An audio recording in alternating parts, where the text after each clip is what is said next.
Merci beaucoup de m'avoir permis de m'exprimer au nom des plastiques Evolupac. Nous sommes producteurs de plastique alimentaire, de contenants alimentaires, principalement dans le champignon, dans la carotte, dans les fines herbes, ce que vous voyez en fait en épicerie. On est fiers de pouvoir dire que nous utilisons de la matière recyclée à plus de 98%. Quand on dit cela, on veut dire surtout que nous n'utilisons pas de matière vierge dans nos contenants. C'est important pour nous parce que nous avons déjà notre propre recette au niveau de notre production. Nous utilisons nos propres retailles à l'intérieur de notre production que nous trions par couleur pour limiter l'apport justement d'un colorant, d'un additif à notre produit. Mais notre souhait, c'est surtout d'aller plus loin. Et on a le vent dans les voiles, comme on dit. Pourtant, le plastique, on en accumule. Désolé, mais nous voulons présenter une autre vision du plastique. C'est que quand on dit le plastique, on a tendance à mélanger tous les plastiques. Et ça, c'est souvent ce qu'on a comme reproche à faire et pourquoi on n'est pas tout à fait d'accord avec la vision de Recyquebec. C'est qu'en fait, même si tous les plastiques sont potentiellement recyclables, puisqu'on a un petit logo Moebius derrière chaque contenant, il n'empêche que tous ne le sont pas.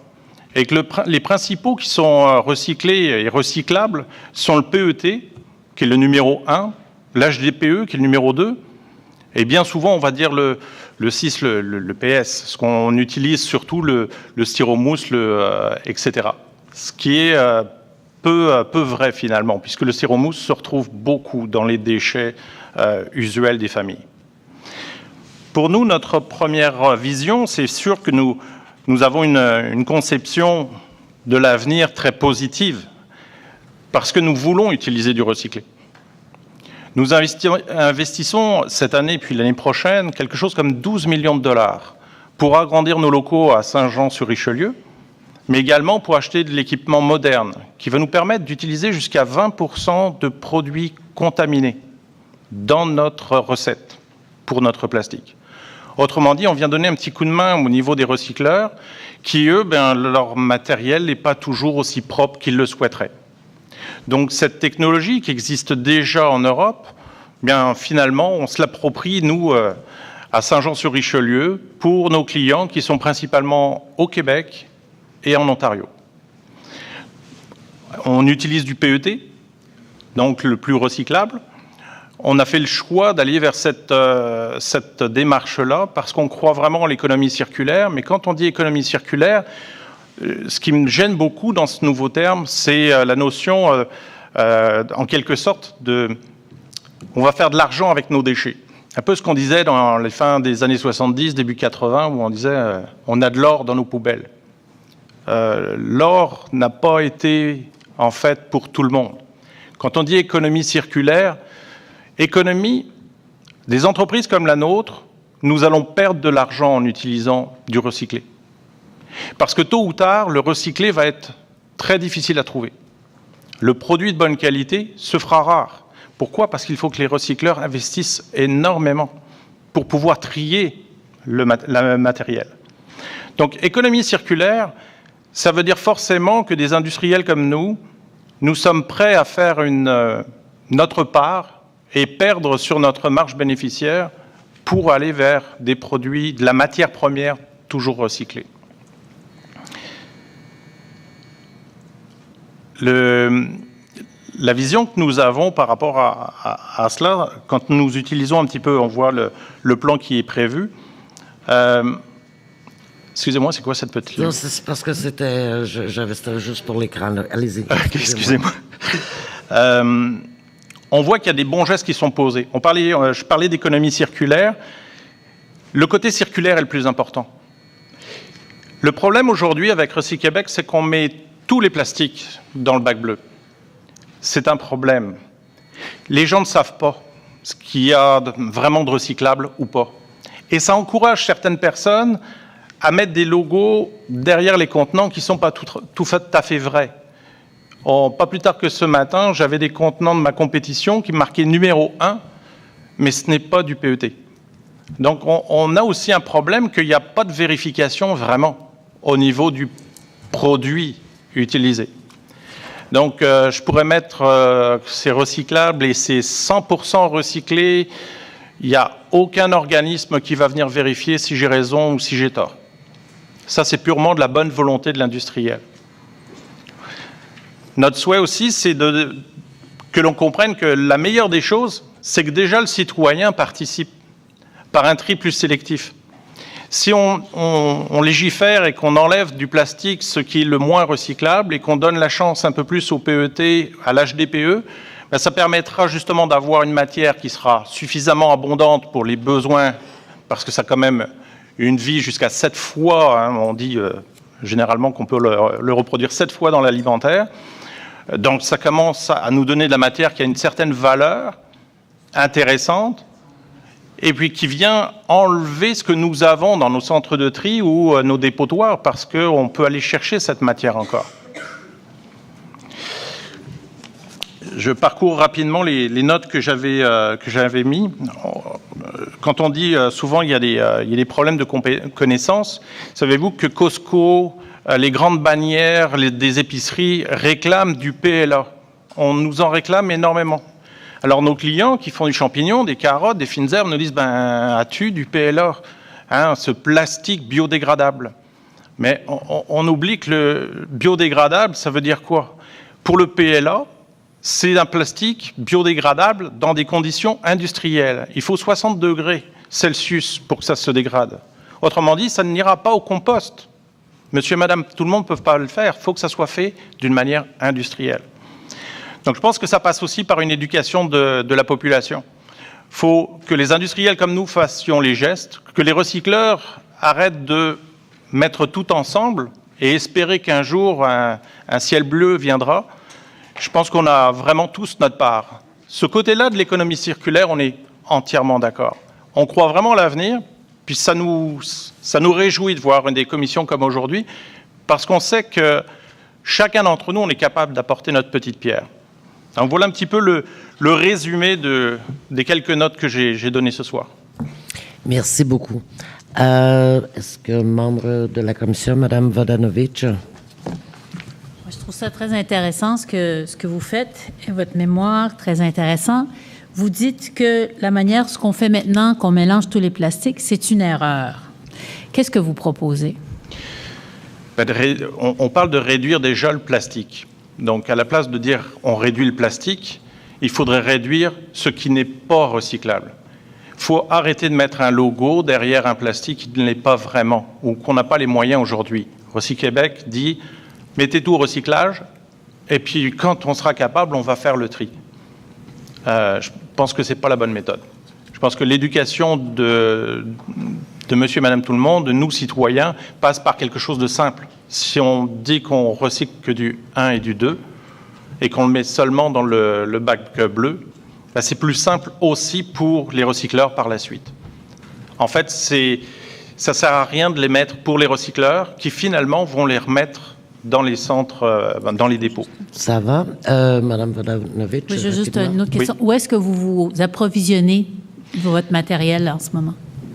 Malheureusement, aux États-Unis. Wow. Et principalement, c'est ce qu'on appelle du post-industriel, parce que c'est le plus propre. Par contre, ce matin, j'avais des fournisseurs qui venaient de Malaisie, me proposer, Malaisie, Indonésie, Inde, pour proposer du plastique recyclé post-consumer, donc qui vient vraiment des bacs bleus.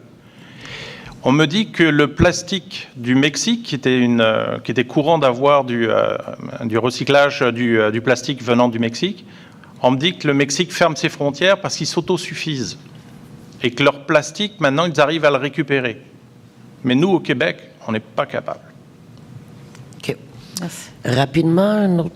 Oui, allez-y, M. Lagos. Donc, vous avez mentionné que l'industrie, les producteurs, des fois, ils mettent des logos qui ne représentent pas la réalité du plastique. Donc, et vous avez dit que c'est un peu, c'est laissé un peu. Donc, est-ce qu'il n'y a pas une législation de la part du gouvernement du Québec pour vérifier, homologuer les plastiques, où tout le monde fait comme il veut? Non, il n'y a pas vraiment une vérification qui est faite.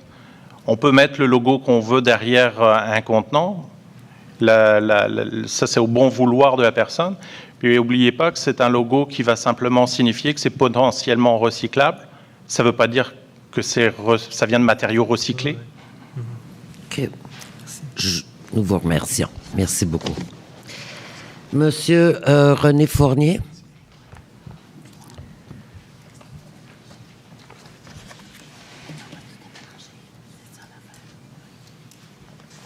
Monsieur Fournier, nous vous écoutons. Bonsoir, messieurs, dames. Dans un premier temps, je voudrais remercier la CMM, en qui j'ai beaucoup d'estime, pour ce que vous faites ce soir et donner la parole à tous les gens, qui soient experts ou non. Personnellement, je ne suis pas expert, mais j'ai intitulé mon document, que je n'ai pas voulu appeler mémoire. C'est plutôt le fait que j'ai fait appel à mes mémoires. Alors, je l'ai intitulé « Faisons de la terre un jardin au lieu d'un dépotoir ». Je ne prendrai pas 10 minutes. Mon texte tient sur une page. À moins que je fasse comme mon ami, qui, lui, a pris 3 heures à me raconter son opération à l'hôpital qui a pris 15 minutes. Alors, je ne ferai pas ça. Alors, ma mémoire, c'est qu'il y a une cinquantaine d'années, je voyais les dames qui allaient faire leurs emplettes, leur épicerie, avec des sacs, des sacoches qu'ils avaient eux-mêmes fabriquées. Et comme petit gars, je regardais ça en disant, pourquoi ils font ça? Les commerçants leur en donnent. Bon, il faut dire qu'à ce moment-là, ils ont vécu la guerre et je pense qu'il n'y avait pas d'autre choix que de recycler. Et voilà qu'après, il y a eu la période faste où tout le monde avait de l'argent et on achetait, on jetait, puis on recommençait, presque plus personne ne pouvait réparer les choses. C'est comme si plus ça tourne, plus c'est pareil. Mais je pense qu'on a des choses à apprendre de ces gens-là. Une autre chose, il y a une cinquantaine d'années, plutôt une vingtaine d'années, j'étais à Paris. Et dans la banlieue de Paris, il y avait des endroits avec des gros contenants où les gens allaient déposer leurs bouteilles vides de vin. Je trouvais ça curieux. Ici, ça ne se faisait pas. Et je me demandais, est-ce que c'est parce qu'ils ont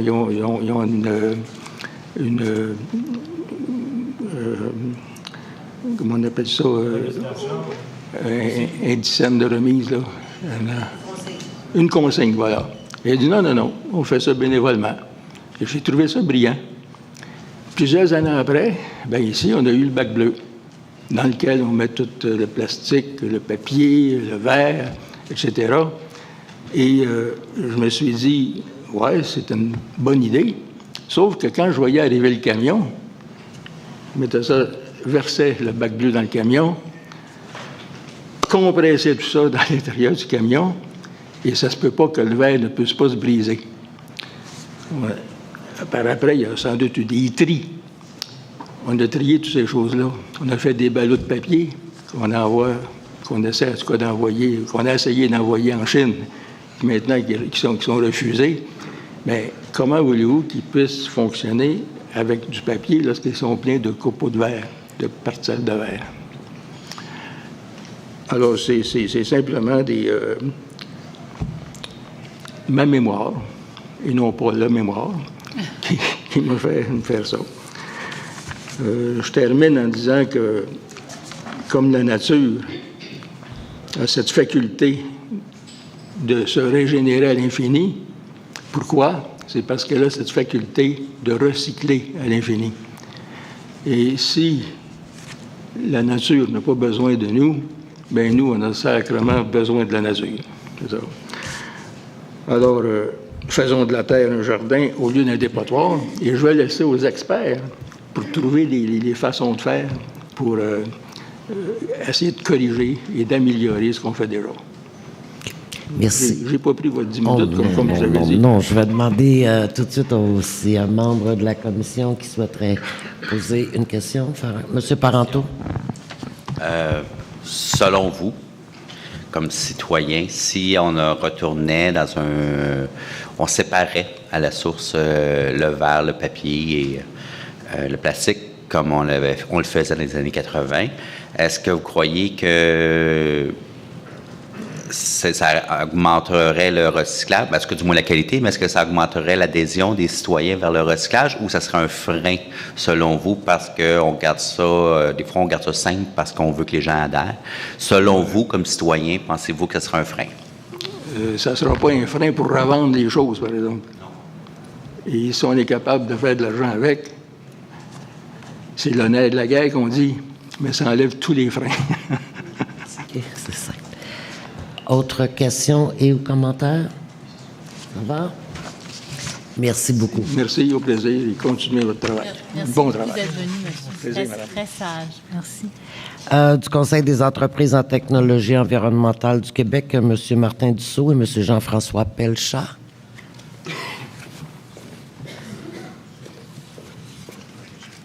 Ah, mais là, je viens de sauter par-dessus M. Bruno Tremblay de la MRC de Beauharnois-Salaberry.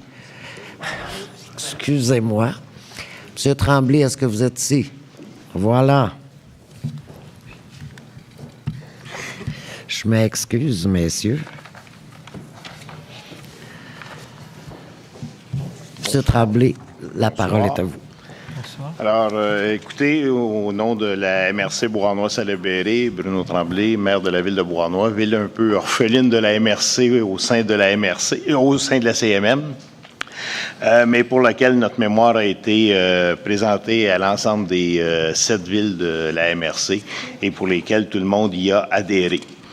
Je vais sauter l'introduction, je vais aller directement sur les différentes mesures, les différentes orientations qui faisaient partie du plan.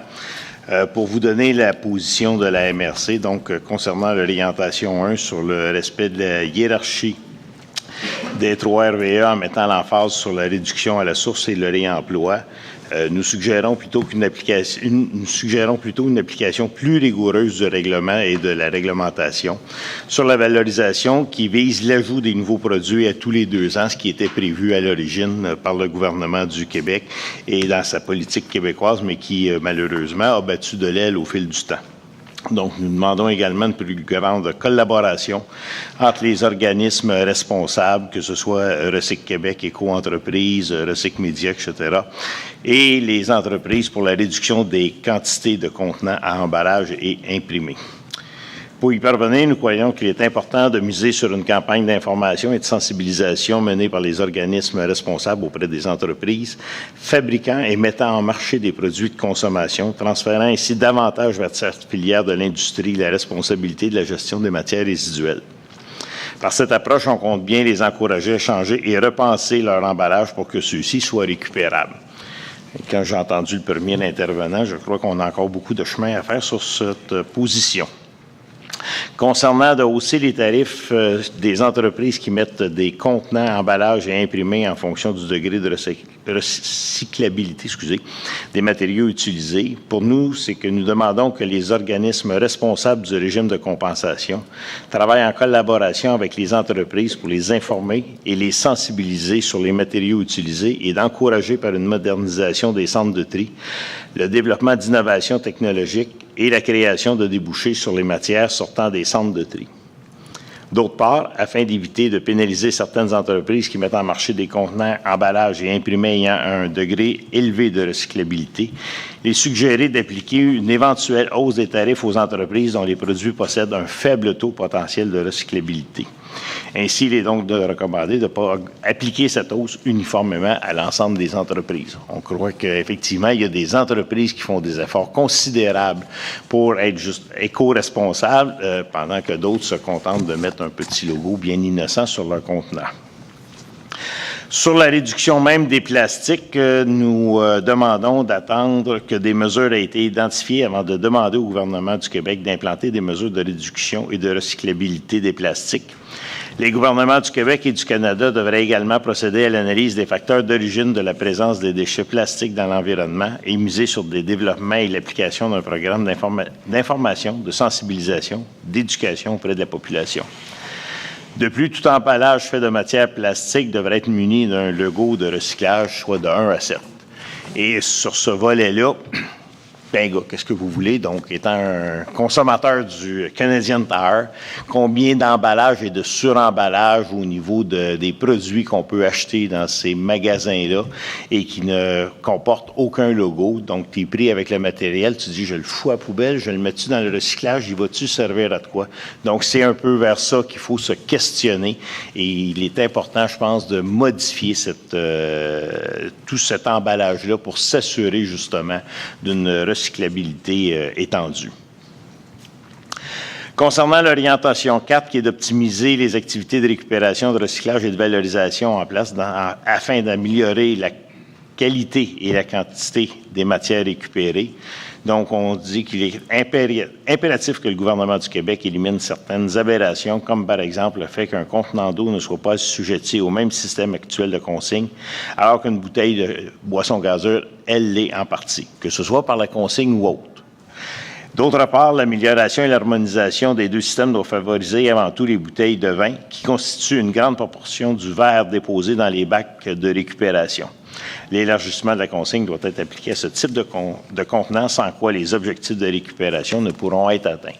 Quand on regarde le volume que les bouteilles de vin prennent dans le bac de recyclage, je comprends qu'on a développé des belles matières secondaires à faire avec le verre, que ce soit par l'introduction dans le ciment, dans le ciment, l'asphalte des routes ou quoi que ce soit, mais ça devrait être, de toute façon, il va toujours nous en rester malheureusement du verre avec lequel on ne saura pas quoi faire avec.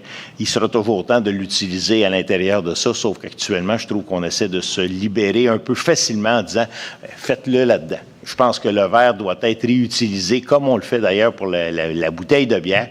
Comment ça se fait qu'elle peut survivre 10, 12 fois dans le cycle pendant que la bouteille de vin, elle est éliminée automatiquement? Je pense qu'il est important, c'est un volume important du bac de recyclage. On parle que 60% du verre qui est dans le bac de recyclage vient des bouteilles de vin. Il est important qu'on fasse de quoi à ce niveau-là. Consigne ou pas. Mais je pense que la consigne, effectivement, devient un incitatif important pour y arriver. Contrôler les matières sortant du centre de tri, mais je pense que c'est un peu l'histoire de la crise. Donc, un contrôle doit être fait et mis en place par le gouvernement du Québec afin d'assurer la recyclabilité des produits entrant dans les centres de tri. Chaque contenant, emballage et imprimé doit être adéquatement identifié afin de permettre aux consommateurs d'en faire le tri à la source lors de cette disposition dans le bac de récupération, parce que je regardais les statistiques, là encore, au niveau de ce qui doit être rejeté des centres de tri, parce que ça n'a pas été mis au bon endroit. Il faut absolument qu'on réussisse à optimiser la matière. Il faut s'assurer que cette matière-là puisse être récupérée à bon escient. Concernant le traitement des matières recyclables au centre de tri, doté d'un système de contrôle des matières sortantes, mais je pense que ça va exactement dans le sens de la politique, parce que là, je vais passer le temps. Ça me rappelle une ancienne vie, ça, où le temps passait beaucoup trop vite dans nos présentations. Et d'inclure à la réglementation l'obligation de prévoir des espaces dédiés nécessaires suffisants pour permettre le recyclage des matières recyclables et organiques dans tout nouvel immeuble de plus de 8 logements. Ça aussi, on vise à densifier le territoire un peu partout, sauf qu'aussitôt qu'on arrive dans la densification, malheureusement, la conception de ces espaces-là n'est pas faite pour qu'on soit capable de récupérer. On a une belle chute à déchets, ça s'en va tous dans le même conteneur et on se contente que de compresser la matière. Assurer un meilleur contrôle des matières déposées dans le bac de récupération, mais je pense que j'en ai parlé, ça va dans tout le cycle même du recyclage. Donc, cette mesure-là doit être obligatoire et doit être établie en fonction des ressources financières, par contre, des municipalités et des MRC. Le contrôle est souvent appliqué sur une partie du territoire en fonction des ressources, mais si on veut aller plus loin là-dedans, évidemment, il va falloir pousser beaucoup plus loin les ressources qui sont dédiées à ça. Il faut le faire à la source. Je pourrais vous raconter une belle petite histoire de récupération chez mes amis en Suisse, mais j'en ai pas le temps, mais c'est drôlement intéressant de voir comment on peut améliorer tout ce système-là et où la responsabilité du citoyen doit être au cœur même du principe. Merci. Merci beaucoup. Il y a peut-être un membre de la commission qui va vous poser la question de la petite histoire de vos amis en Suisse, mais cela dit, je vais leur demander avant si quelqu'un aurait une autre question. Monsieur Tremblay, Monsieur Parenteau. Non, vas-y, Guillaume. L'âge avant la beauté, allez-y. Non, vas-y, Guillaume. Bonjour, merci beaucoup. Tantôt, vous m'avez vu sortir mon cellulaire parce qu'on parlait tantôt, puis de mémoire, à Beauharnois, vous aviez, la Ville a cancellé les sacs de plastique chez vous. Oui. Je voudrais savoir, est-ce que vous croyez qu'on aurait une certaine responsabilité au niveau des municipalités d'interdire les sacs de plastique à la grandeur de la communauté métropolitaine de Montréal? Je pense que ça va de soi. Par contre, on reprend un autre débat que j'ai aussi eu au sein de ma municipalité. Oui, mais est-ce que le sac de papier est vraiment moins polluant quand on considère toute la matière que ça prend pour le faire? Bon, là, on tombe dans toute la chaîne des valeurs, puis de tous les intrants et extrants de la matière. Il est difficile, mais je peux vous dire qu'après beaucoup de réticence, c'était quand même grandement apprécié de la part des citoyens. Ça a pris, une petite vague comme d'habitude, là, mais ça a bien été. M. Parenteau? Oui, alors, en tout début, vous parliez d'une espèce de principe de bonus-malus à la production de plastique, Mais pour appliquer, une fois que le tri est fait, c'est difficile parce que vous savez comment fonctionne, dans le fond, au niveau des co-entreprises, c'est le tonnage qui est recyclé. Pour arriver à cette façon de faire avec un bonus-malus, il faudrait facturer en amont. Alors, est-ce que c'est votre suggestion, au lieu d'arriver, dire, bien, voici ce qui est recyclé, on vous facture entreprise X, Y, Z en fonction du tonnage et on ne tient pas compte de ce qui est enfoui parce que ça passe sous le radar. Est-ce que, si je comprends bien votre proposition, ça serait de facturer à la sortie de l'usine? Bien, exactement, à la sortie de l'usine, à partir du moment où on se sert de ces matières-là, c'est là qu'il faut aller taxer. C'est là qu'il faut que la matière soit déjà considéré. Et à ce moment-là, on aurait peut-être un aspect différent au niveau de la consigne, mais il faut vraiment travailler beaucoup plus en amont à ce niveau-là pour être capable justement soit de la réduire, de s'assurer on le fait à partir de matières recyclables ou autres. M. Tremblay. Oui, M. Tremblay, merci beaucoup. Merci beaucoup. Pour l'histoire de la Suisse, peut-être à la pause. Il y aura une pause tantôt. Preneur. Merci. Alors, messieurs, je vous réinvite à prendre place, M. Dussault et M. Pelchat.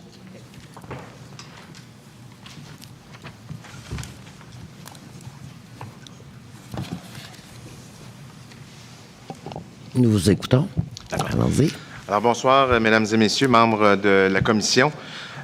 Au nom des membres du conseil d'administration du CETEC, nous vous remercions de l'occasion que vous nous offrez ce soir de vous présenter nos principales recommandations dans le cadre de la consultation sur le PM-GMR 2015-2020 de la CMM. Le CETEC est l'association patronale qui regroupe les entreprises privées en économie verte au Québec. Nos membres sont des entreprises privées qui assainissent l'environnement par des services qui vont de la collecte des matières recyclables, des matières également qui sont destinées à la disposition finale. Ils emploient plus de 15 000 travailleurs et cumulent un chiffre d'affaires de plus de 2,1 milliards de dollars. Donc, d'entrée de jeu, nous tenons à vous féliciter pour le travail qui a été fait dans la préparation du PM-GMR. Nous tenons à souligner que, de façon générale, le CETEC reconnaît et appuie les objectifs ambitieux de la CMM qui visent un passage à l'action encore plus rapide afin d'améliorer les performances de récupération. En tant que partenaire des villes et communautés que nous desservons, nous avons également à cœur la réussite des programmes de mise en valeur des matières résiduelles. Les entreprises privées que nous représentons au CETEC sont des partenaires des villes pour l'atteinte de leurs objectifs fixés en leur procurant des services efficaces, fiables et compétitifs. Pour notre organisation, la reconnaissance des entreprises œuvrant en gestion des matières résiduelles est essentielle à l'atteinte des objectifs de la CMM. Par notre intervention ce soir dans cette consultation, nous souhaitons apporter l'éclairage de nos membres qui œuvrent quotidiennement sur le terrain afin d'aider la CMM à atteindre ses objectifs. Donc, notre mémoire et nos observations ont été rédigées dans cette optique. Nous allons donc survoler les principaux points de notre mémoire, soit dans l'ordre, l'enfouissement des résidus ultimes, l'harmonisation des systèmes de consigne et de collecte sélective, le contrôle des matières au centre de tri, ainsi qu'un point important, l'intensification des activités d'information et de sensibilisation et d'éducation. Bonsoir. En ce qui concerne l'enfouissement des résidus ultimes, d'abord, en ce qui concerne les résidus ultimes qui sont abordés dans l'introduction du document de consultation, nous tenons à apporter un bémol en ce qui a trait à la fermeture du lieu d'enfouissement de Terrebonne. Ce n'est pas une certitude que le lieu ferme en 2026. Donc, on parle de volume autorisé 2027, 2028 jusqu'à 2029 et avec d'autres possibilités par la suite. Par ailleurs, bien que le CETEC respecte le principe d'autonomie régionale et appuie ses efforts de détournement des matières résiduelles des lieux d'enfouissement, notre association tient à assurer la CMM de la collaboration de ses membres pour maintenir et développer des solutions à moyen et à long terme pour la disposition des résidus ultimes de façon sécuritaire et responsable. Modernisation de la consigne. Nous ne prononçons pas sur le débat concernant l'élargissement de la consigne, mais nous vous encourageons à harmoniser les systèmes en place. Les membres du CETEC agissent à plusieurs niveaux dans l'industrie du recyclage et l'un des principaux enjeux porte sur la récupération du verre pêle-mêle dans la collecte sélective. Plusieurs innovations technologiques permettent maintenant de mieux trier le verre en centre de tri et de nouveaux débouchés sont apparus à cet effet. Éco-entreprise Québec a déjà évalué plusieurs pistes et vous pourriez discuter avec eux. Par contre, afin d'encourager une industrie forte, nous sommes d'avis que la présence du verre en centre de tri devrait tout de même diminuer. Or, nous ne croyons pas que le tri à la source devrait nécessairement passer par une consigne. Nous vous invitons à analyser l'implantation élargie de points de dépôt de verre. Contrôle des matières au centre de tri. D'emblée, nous sommes favorables à un meilleur contrôle des centres de tri.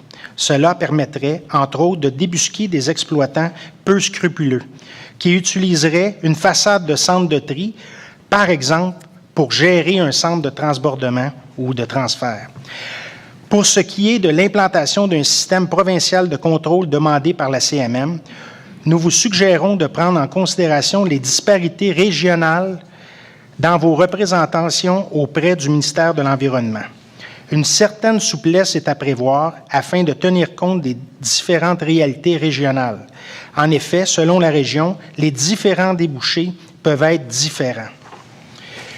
Nous vous soumettons également que les contrôles de qualité devraient se faire à 3 niveaux, à l'entrée, à la sortie et au niveau des rejets des centres de tri. Le principe de garbage in, garbage out est fortement applicable. La performance d'un exploitant de centre de tri est fortement influencée par la qualité des matières qui lui sont livrées et ce dernier ne peut apporter à lui seul la responsabilité des taux de rejet parfois plus élevés. Cela nous amène à appuyer fortement l'intensification des activités d'information, de sensibilisation et d'éducation proposées par la CMM et comme ça a été souhaité par des gens qui nous ont précédés. Donc, le succès des programmes de récupération et de valorisation commence par le dépôt de matières acceptables et de qualité dans le bac qui s'en va au centre de tri. Donc, il importe de guider les citoyens vers le choix des bons bacs pour éviter une contamination à la source. Il faut considérer le bac de recyclage d'abord et avant tout comme un lieu de dépôt de ressources transformables et non comme un lieu de débarras de résidus ultimes pour soulager sa conscience. Le dépôt de déchets dans un bac de récupération est un mirage de détournement de l'enfouissement.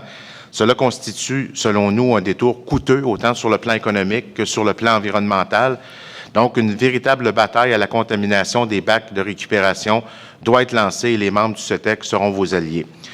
En conclusion, en tant que représentant de nombreuses entreprises œuvrant dans la gestion des matières résiduelles, il est important pour nous que l'expertise du secteur privé soit incluse dans vos réflexions, car nos membres connaissent de première main les enjeux liés à la collecte, au transport et au traitement des matières résiduelles. Nous souhaitons également réitérer l'importance de favoriser la libre concurrence des marchés en considérant le rôle important du secteur privé dans l'industrie du recyclage au Québec. Alors, on tient à vous remercier de votre attention et nous sommes maintenant disponibles pour répondre à vos questions. Merci. Est-ce qu'un membre, Mme Vodanovic? Moi, j'ai vraiment une question, là, parce que j'essaie de comprendre le système. Il y a du privé et il y a ceux qui sont gérés par la municipalité. Et les ici, si je comprends bien, sont gérés par le privé. C'est ça? Oui.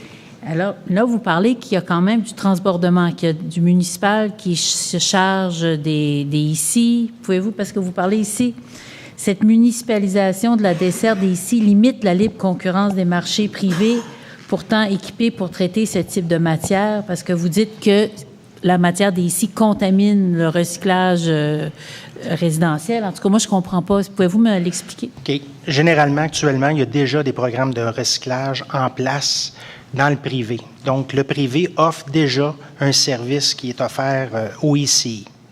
Ce qu'on vit actuellement, c'est quand on parle de libre concurrence, c'est qu'il y a certaines municipalités ou des MRC qui veulent prendre le contrôle de la gestion de la matière recyclable sur les ICI, parce que la politique québécoise dit qu'ils sont responsables de la gestion sur leur territoire. Mais être responsable, ça ne veut pas dire prendre le contrôle sur la matière. Puis ce qu'on vit actuellement, c'est, ce qu'on dit dans le mémoire, c'est de favoriser la libre concurrence. Parce qu'actuellement, les ICI sont déjà desservis. Donc, c'est ce qu'on mentionne dans le mémoire. Est-ce que Mme Barabé? Ou Mme Michaud? Je comprends bien ce que vous nous dites, mais en même temps, je suis très préoccupée quand c'est le privé qui vient faire la gestion de ça. On se ramasse avec ces produits-là sur nos terres agricoles. On se ramasse... C'est un peu préoccupant, puis je pense que c'est pour ça que les municipalités et le gouvernement souhaitent resserrer les règles puis prendre plus en charge les choses parce qu'on est normalement mieux servi par soi-même. J'aimerais un peu vous entendre là-dessus sur le contrôle qui est fait par le privé. En fait, on vous rejoint absolument sur le contrôle. Donc, on ne veut pas abaisser la barre de contrôle. Et là, si vous parlez des centres de tri, des rejets des centres de tri, si vous regardez dans le mémoire, au contraire, on est d'accord avec ce que la CMM propose, c'est d'avoir un contrôle sur les rejets, mais on veut également qu'il y ait un contrôle sur la qualité des ballots et également même qu'il y ait un contrôle sur la qualité des matières qui vont entrer, parce que la qualité qui va en ressortir est d'abord et avant tout tributaire de ce qui va entrer. De là, la fin de la conclusion avec les programmes d'éducation sensibilisation. Mais on partage la même valeur avec vous. Il n'est pas question que ces matières-là se retrouvent dans des champs et qu'ils se retrouvent dans des lieux non appropriés. D'ailleurs, dans un autre ordre d'idée, le CETEC a plaidé fortement en faveur de la traçabilité, par exemple dans le domaine des sols. Alors, on est vraiment là pour s'assurer et plaider qu'il y ait un contrôle plein et entier. Messieurs, merci beaucoup. De la MRC de Marguerite-Duville, messieurs Plouffe et Berthiaume.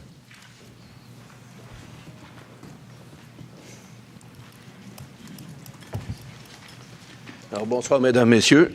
Daniel Plouffe, maire de Calixa-la-Vallée, la plus petite ville de cette belle MRC de Marguerite-Duville, située ici sur la rive-sud de Montréal. C'est un honneur pour moi d'être présent ici. Je vous remercie de votre accueil et de nous permettre de nous exprimer.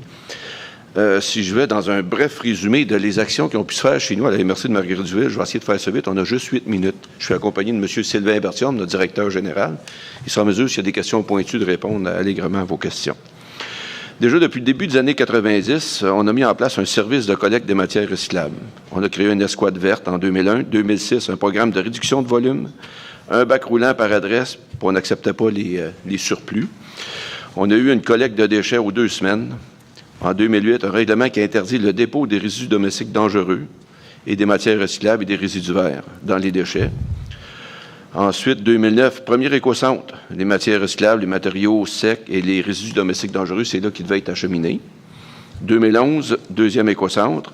2010, la création de la CEMEC, Société d'économie mixte de la Couronne Sud de Montréal, qui regroupe 27 municipalités, 3 MRC, et puis on réussit à faire des beaux produits pour nos agriculteurs, puis s'il n'y a pas de cochonnerie qui est étendue dans les champs, madame, je peux vous l'assurer. 2018, collecte des matières organiques, c'est-à-dire que là, on commence à récupérer même les bouts usés de nos fosses septiques pour les envoyer à la CEMEC. Tout d'abord, dans les recommandations, si on va dans le vif du sujet, la réduction des quantités de contenants, emballages et imprimés. C'est dans une perspective de protection de l'environnement, il est important de réduire les quantités de ces déchets. Le meilleur déchet est celui qu'on ne fait pas, éventuellement. Ça doit être une priorité du gouvernement. Ce dernier peut déterminer les conditions aux prohibitions applicables à la fabrication des contenants en vertu de la loi sur la qualité de l'environnement. La mise en marché des matériaux non recyclables devrait être interdite dans le secteur des contenants, emballages et imprimés. Il appartient donc au gouvernement de mettre en place des outils dans l'attribution dans l'atteinte de ces objectifs. puisque ni la MRC ni la CMM ne contrôlent les matières mises sur le marché. On les traite, mais ce n'est pas nous qui peut les interdire. Au niveau de la hausse des tarifs aux entreprises, on sait que 70 % de l'ensemble des déchets proviennent des produits à usage unique. Il serait à propos d'en interdire la mise en marché. C'est appliqué dans plusieurs pays d'ailleurs en ce moment. À cette interdiction s'ajoute aussi le contenant non recyclable qui se retrouve à l'enfouissement ou dans l'environnement tout simplement jeté. Ces matières entraînent une hausse des coûts de traitement dans nos centres de tri et augmentent la quantité de déchets enfouis. Nous sommes d'avis qu'il appartient aux générateurs de ces produits et à l'industrie de s'acquitter des frais de traitement aux centres de tri et non aux MRC, municipalités et par le fait même aux citoyens. L'industrie devrait s'assurer aussi que les produits vendus au Québec soient recyclables par les centres de tri au Québec. On doit tenir compte de la responsabilité élargie des producteurs quant à la mise en marché des contenants, aux emballages et aux imprimés. Une hausse des tarifs aux entreprises qui continuent à émettre en marché ces produits non recyclables doit être envisagée. Au niveau de la modernisation de la consigne, c'est qu'on peut dire qu'il y a quand même un manque d'informations objectives qui rend difficile la prise de position face aux connaissances de la cause quant à la modernisation de la consigne. Trop souvent encore, plusieurs contenants consignés se retrouvent à la collecte sélective, probablement dû au fait qu'au fil des années, la consigne n'a pas été bonifiée. Nous croyons que les campagnes de sensibilisation réalisées par le monde municipal ont contribué au succès de la collecte sélective qui permet la récupération d'une quantité importante de matière et ça se fait de plus en plus. L'acceptabilité sociale est là. Dans le but d'atteindre l'objectif ultime, soit de mettre en valeur 100% des matières générées, il est impératif de rechercher des solutions les plus efficaces sans chercher à opposer les deux écoles de pensée, soit la consigne et la collecte sélective. Il ne faut pas non plus que les solutions envisagées soient lourdes pour le citoyen. Au contraire, elles doivent lui simplifier la tâche de façon à ce qu'il ne puisse pas en douter des bienfaits des gestes qu'il pose. La MRC est d'avis que la consigne permet un tri à la source qui résulte en une meilleure qualité et une pureté de la matière. Un exemple, le verre. Les questions soulevées par la modernisation de la consigne doivent être analysées de façon neutre et impartiale. À titre d'exemple, la modernisation entraînera assurément une diminution des matières déposées à la collecte municipale. Quel sera l'impact sur les compensations reçues par les municipalités en lien avec le régime de compensation? Il y aura des impacts là-dessus. La modernisation permettra-t-elle de sortir la majorité du verre des collectes municipales? Y aura-t-il de nouveaux débouchés ou de nouvelles technologies qui vont permettre le traitement de ces grandes quantités de verre? Une bonification de la consigne est-elle souhaitable sur les bouteilles de plastique et canettes d'aluminium, considérant que ces matières sont facilement triables au centre de tri? Quel serait le bilan carbone d'une telle mesure? Doit-on envisager également une consigne publique ou privée? Quels en seraient les impacts? C'est le public qui doit s'en occuper. Une modernisation du centre de tri permettra-t-elle réellement de valoriser le verre de façon optimale? La qualité des produits tirés des centres pourrait-elle s'approcher de celle issue de la consigne? Il y a nécessité de procéder à une analyse impartiale des avantages et inconvénients des différentes options en lien avec les objectifs et atteintes avant de choisir le moyen d'y arriver. Au niveau des contrôles des matières sortantes, on sait bien que la crise sur le recyclage a mis en lumière les disparités qui existent entre la qualité de matière des différents centres de tri. Donc, le système de recyclage, il doit être repensé. Nous sommes fixés des objectifs de récupération des matières. Il faut maintenant se fixer des objectifs liés au taux de recyclage. Il importe que les matières générées au Québec soient recyclées au Québec par des entreprises de chez nous. L'économie circulaire appliquée dans plusieurs pays encourage l'innovation et l'économie régionale. Plus les critères de qualité des ballots des matières sortantes des centres de tri augmentent, plus l'intérêt pour les entreprises québécoises pour ces matières augmentera. Donc aussi, le cadre réglementaire du gouvernement doit être adapté pour rendre obligatoire un mode de contrôle des matières sortantes afin d'établir des normes minimales de qualité.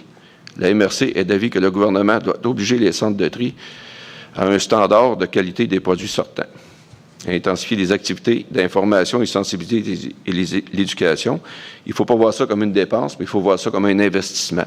Plus les gens sont familiers avec ça, plus on leur en parle, plus ils adhèrent. On le voit, les jeunes, ils adhèrent à ça, puis c'est nos meilleurs ambassadeurs, si on veut, les jeunes. Il faut intensifier ce genre d'activité. Vous demander de vous en aller vers la conclusion. Oui, on y arrive. Oui, j'arrive. Il me reste 50 secondes. C'est beaucoup garoché, hein? Donc, tel que détaillé dans le mémoire qu'on vous a remis, le gouvernement doit mettre en place un cadre réglementaire afin de permettre l'atteinte des objectifs détaillés dans la modification du PMGMR. La MRC de Marguerite-Diouville a toujours été un leader dans le domaine de la gestion des matières résiduelles et salue les mesures proposées dans la modification qui emboîtent le pas à un mouvement mondial de protection de l'environnement. C'est dans ce contexte que la MRC de Marguerite-Diouville soumet à l'attention des membres de la Commission de l'environnement le présent mémoire qui, espérons-le, permettra de bonifier le projet de modification. Alors, merci.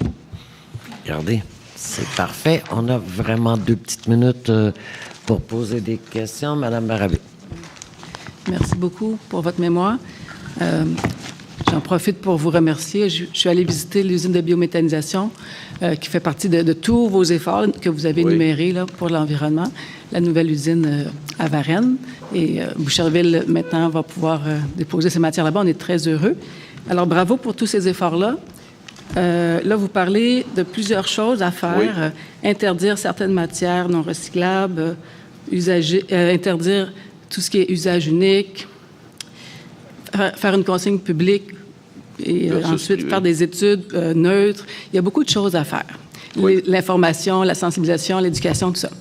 Si vous aviez à prioriser, parce que là, on a un grand chantier devant nous et en même temps, les citoyens nous demandent d'agir de façon urgente, à bannir tout et à tout. Il y a une urgence. Et vous, quelle serait votre priorité dans tout ce qu'il y a à faire? Moi, personnellement, là, les emballages uniques, là, je n'en disposerais. C'est la seule chose qui me reste dans mon gros bac noir chez moi, personnellement. Si je n'avais pas ça acheté, là, il n'y aurait plus rien qui serait enfouissable de chez moi. Tout le reste, je le recycle. Il n'y a pas de problème. Donc, on devrait miser sur l'interdiction des contenants à usage unique. Merci.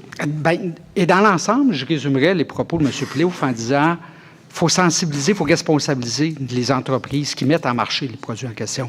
Et ça, on va le retrouver à tous les niveaux. Quand on parle dans la consigne, il faut responsabiliser qui met en marché. Les produits à usage unique, qu'est-ce qui rentre d'un centre de tri? C'est triable, c'est pas triable, c'est recyclable, ça ne l'est pas. Il faut vraiment y aller vers un principe d'une responsabilité élargie du producteur qui va prendre en charge ce qu'il met sur le marché.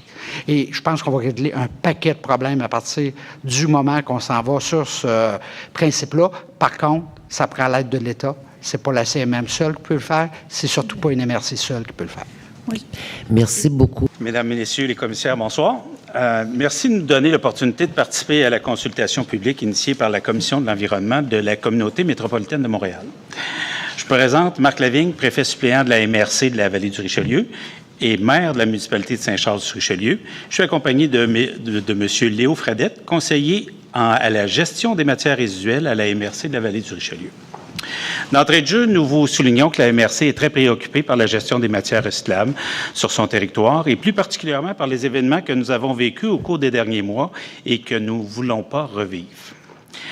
La MRC de la Vallée du Richelieu est responsable de la planification et de l'organisation de la collecte, du tri et du conditionnement des matières recyclables dans les territoires où elle exerce sa compétence, soit plus de 60 000 personnes réparties dans 11 municipalités. En 2018, nous avons récupéré 5 850 tonnes de matières recyclables en mode pêle-mêle dans des bacs bleus de 360 litres à raison de 26 collectes annuellement. Nos matières recyclables sont traitées au centre de tri de la compagnie Service Matrec Inc. à Saint-Hubert, mais exploitées par la compagnie de recyclage de matières MD du groupe Tiru. Notre collecteur est la compagnie Service Matrec Inc., avec laquelle nous avons un contrat depuis le 1er mai 2018 pour 3 années, plus 2 autres années supplémentaires en option. Notre prix est de 10 $ la tonne. Pour nous, la crise du recyclage au Québec est surtout le résultat de plusieurs années de laisser-faire. Il s'agit aussi d'un ajustement dans les marchés, et notamment celui du verre et du papier mixte. La crise était, selon nous, prévisible et nous étions mal préparés. Nos recycleurs ont d'ailleurs dénoncé sur plusieurs tribunes et à maintes reprises la mauvaise qualité de nos matières triées par certains centres de tri. Sur la couronne sud et ailleurs au Québec, des centres de tri, des collecteurs ont demandé la réouverture des contrats et même la renégociation de nouveaux prix. D'autres ont menacé de cesser les opérations de collecte, de tri et de conditionnement. La pression exercée sur les organismes municipaux était très forte. S'il y a toutefois une leçon à retenir de cette crise, c'est bien le manque de moyens dont disposent les organismes municipaux pour agir dans le processus de la gestion des matières recyclables récupérées dans leur territoire. Nous ne voulons plus revivre une crise du recyclage et être placés au pied du mur. De plus, les multiples reportages sur la situation de la crise dans les recyclages ont contribué une nouvelle fois à miner la confiance des citoyens dans notre système de récupération. Qu'arrive-t-il aux matières que nous mettons dans le bac? Chez nous, encore récemment, le verre récupéré était utilisé comme matériau de recouvrement dans un lieu d'enfouissement technique. Est-ce la meilleure façon de traiter le verre? Nous croyons que non. Ce que nous disons aujourd'hui à la CMM ainsi qu'aux autres parties intervenantes, dont le gouvernement, Recyc Québec, Éco-entreprises, Québec et autres, le statu quo n'est plus acceptable. Nous croyons que les organismes municipaux sont les mieux placés pour engager le changement. Nous voulons agir comme acteurs de premier plan et participer activement dans la planification des objectifs du gouvernement et définir avec lui les moyens pour y parvenir. La MRC de la Vallée du Richelieu s'engage à regrouper sur son territoire les intervenants concernés et à définir avec eux les modes de récupération et de recyclage dont nous avons la responsabilité de mettre en œuvre. Nous demandons au gouvernement de nous donner les outils nécessaires pour y parvenir. 4 éléments sur lesquels on voudrait intervenir. 1, le citoyen au cœur de l'action. Tout au long de notre grande histoire, nous avons misé sur le citoyen. Nous lui avons demandé de trier ses matières à la maison. Nous l'avons convaincu de le faire et nous avons encouragé sa participation avec l'objectif que ce geste était le meilleur à faire. Le tri à la maison est compliqué, à cause notamment des multiples modes de récupération pratiqués au Québec et de la confusion qui règne entre les contenants consignés de ceux qui ne le sont pas. Exemple, on en a parlé, la canette de boisson gazeuse versus la canette de jus de tomate. Même combat. Revenons à un truc essentiel, la simplicité, que ce soit la consigne, la collecte sélective, les points de vente ou de dépôt, branchons-nous et décidons.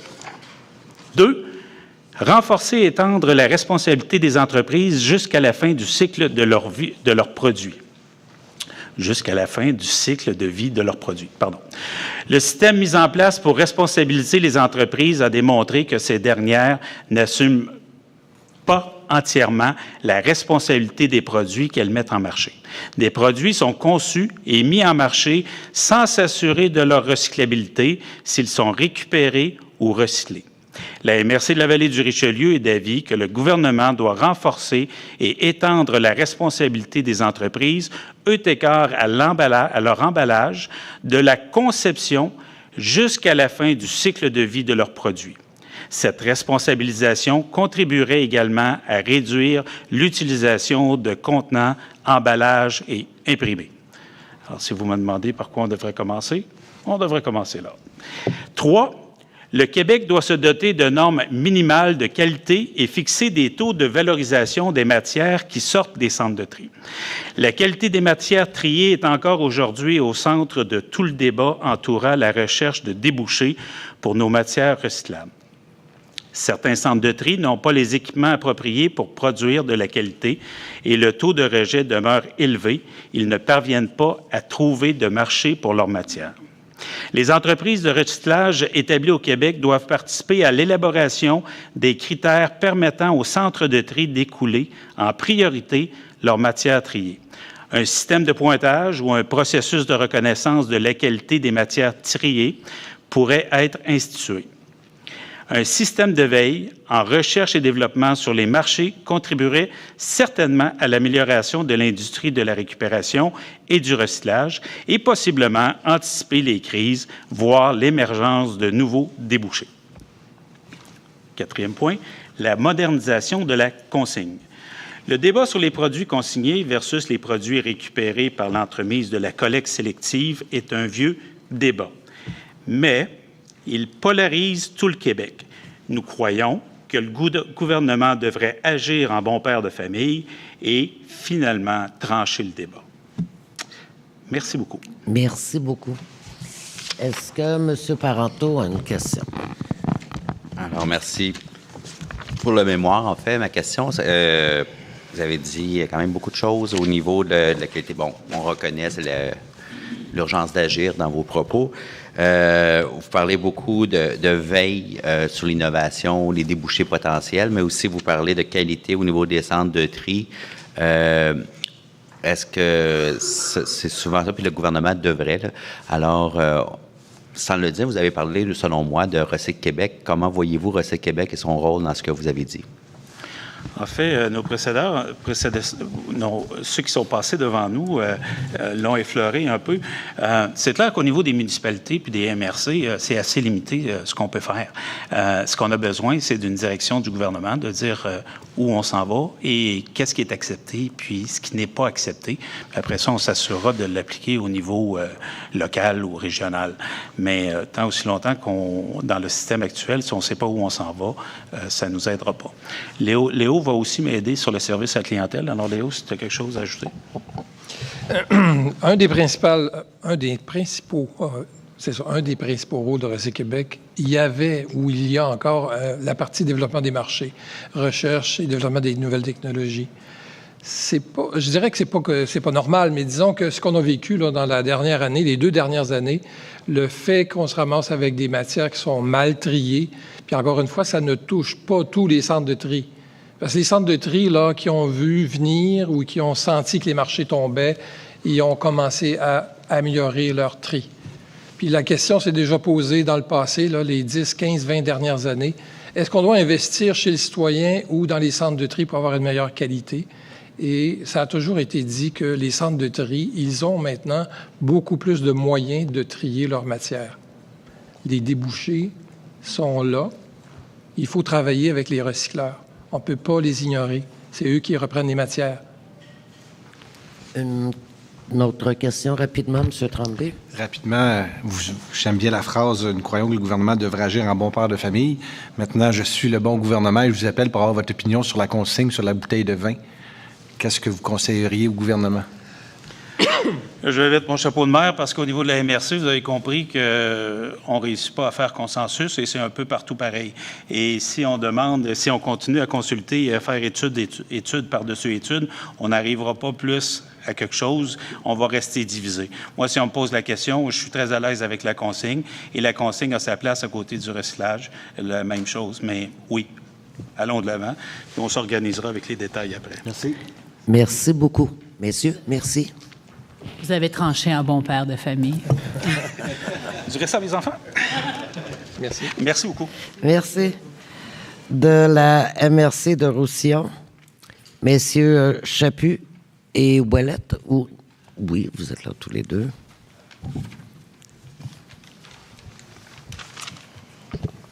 Bonsoir. Bonsoir. Et merci de nous donner cette chance. Je regarde, le cadran est déjà commencé. La dernière fois que j'ai eu un micro, ça a duré 20 minutes. Je suis correct? Allez-y. J'ai déjà mangé 10 secondes, vous allez me dire. Bon, bonsoir. Merci de nous permettre de présenter le mémoire de la MRC de Roussillon. Je suis Christian Ouellette, maire de Delson et préfet suppléant ce soir, en remplacement de M. Boyer. Je suis accompagné de Nicolas Chaput, qui est le directeur du service des gestions des matières résiduelles à la MRC. J'aimerais vous mettre en contexte, je pense que c'est important, la MRC de Roussillon est membre de la communauté métropolitaine de Montréal, est située sur la couronne sud et plus précisément possède un territoire de 371 km².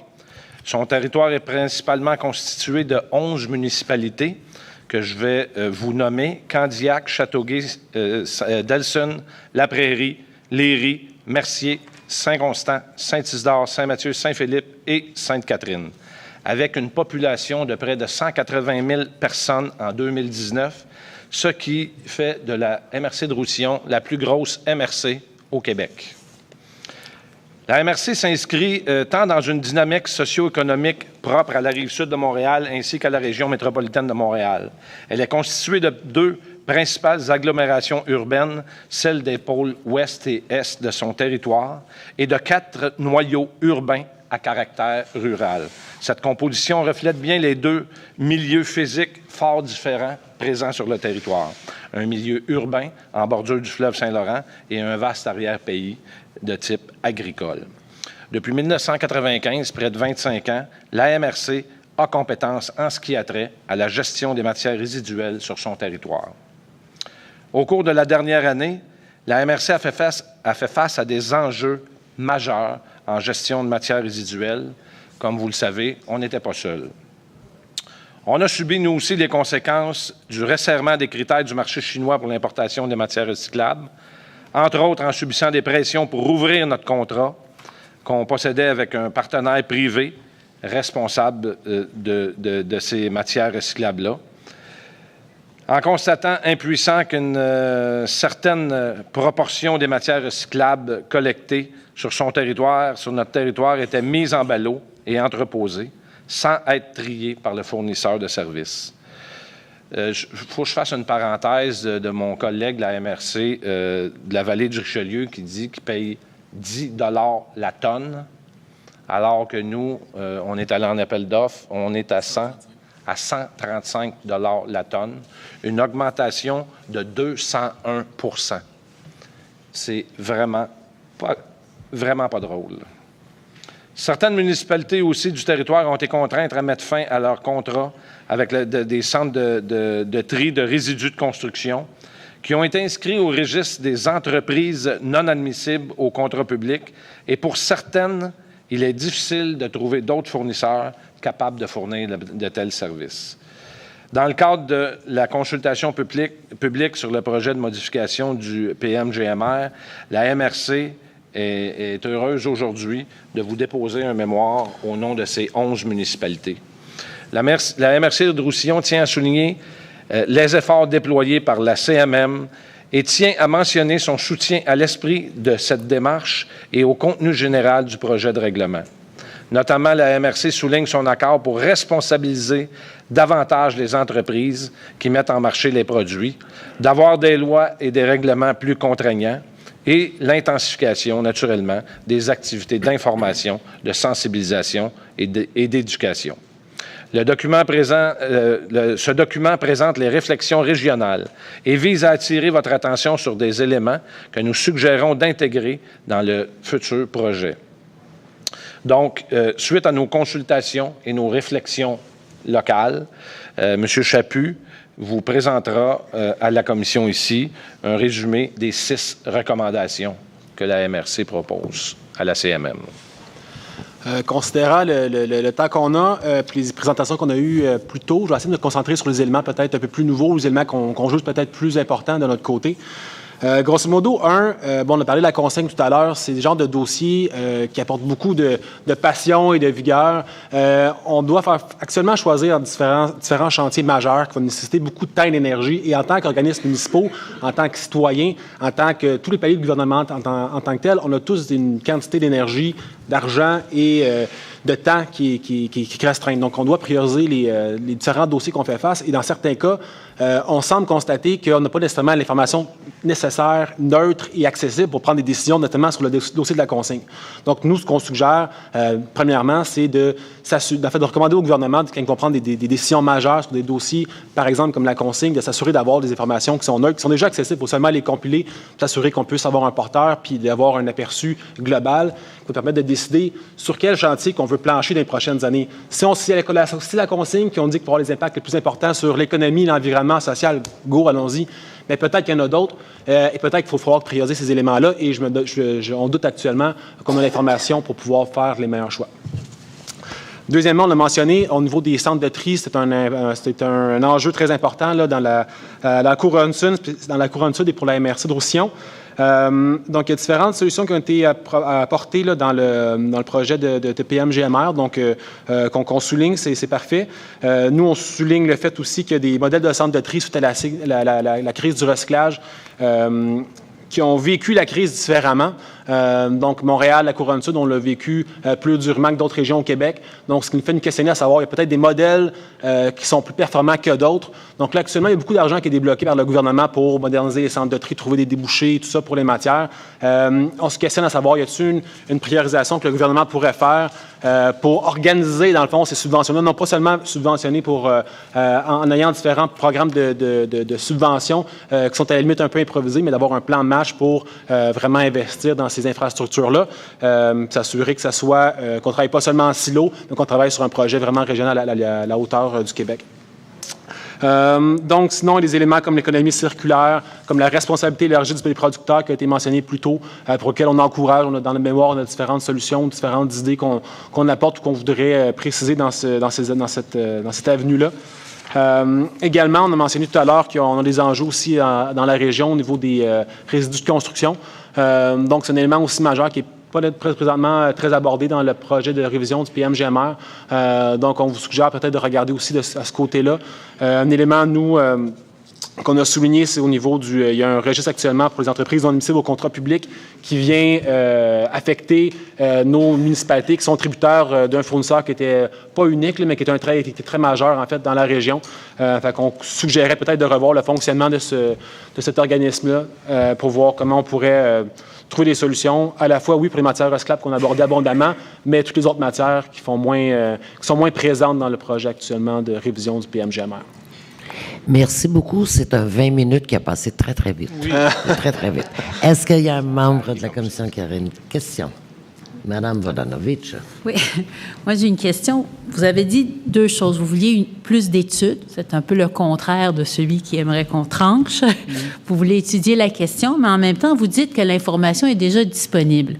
En fait, nous, à la commission, c'est ce qu'on fait. On est en train de recueillir le plus d'informations possible pour la ramasser. Le gouvernement du Québec fait la même chose parce qu'effectivement, il y a des études universitaires, d'ailleurs, que j'ai fouillées, que j'ai trouvées, qui regardent le recyclage. Mais oui, je pense qu'on devrait regarder toute cette information-là qu'on a déjà et pas se lancer dans une autre année. J'espère que vous ne voulez pas ça, qu'on se lance dans une autre année d'études. Mais certes, il faut voir comment ça va affecter les centres de tri. Parce que c'est ça que j'ai entendu aujourd'hui. Là. Comment le régime de compensation, il faut quand même que ça soit pas au défi, que les municipalités, c'est ça, aient un déficit. Il ne faut pas que ça soit au détriment de vos opérations. Il faut que s'assurer que ça marche, tu sais, que ça vienne kiff-kiff. Là. Puis que, alors, est-ce qu'il y a autre chose? Je vais juste préciser, en fait, ma pensée. Je pense que l'idée, ce n'est pas de se lancer dans plein d'études, d'avoir des études à outrance. Okay. Ça, je suis d'accord avec vous. On veut se lancer dans un autre processus de réflexion. Je crois qu'une information est disponible, mais comme on disait tout à l'heure, le groupe avant moi, présentement, il y a des groupes qui sont complètement divisés, la population est divisée, les élus sont divisés. Donc, moi, ce que nous, on concède, c'est que l'information n'est peut-être pas bien digérée, bien partagée et bien étudiée pour pouvoir dire est-ce que c'est une bonne solution ou non. La consigne est une question assez simple, mais que présentement, il n'y a personne qui a des réponses. Il y a des groupes qui ont différents arguments et qui semblent contradictoires. Mais la population est assez en accord. C'est la population.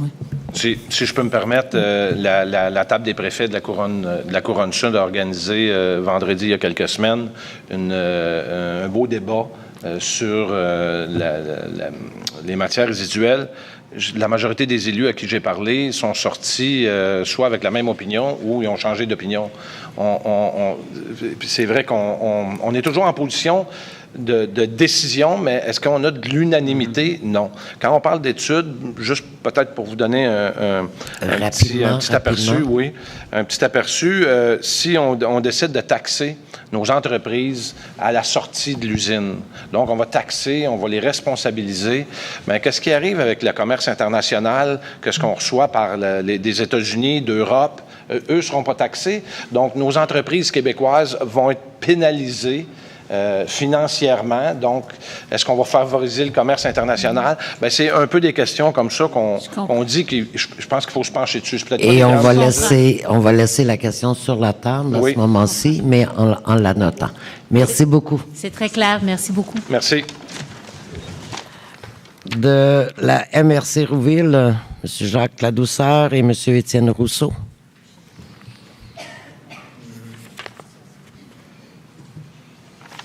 Alors, bonsoir, merci. Jacques Ledesseur, préfet de la MRC de Rouville et accompagné d'Étienne Rousseau, qui est notre responsable des matières résiduelles à la MRC. Écoutez, je pense qu'on est les derniers par rapport à ça. Moi, j'ai 20 minutes, dans le fond, parce que je parle avec la table par la suite, donc je suis un privilégié, mais je ne parlerai pas à deuxième shot.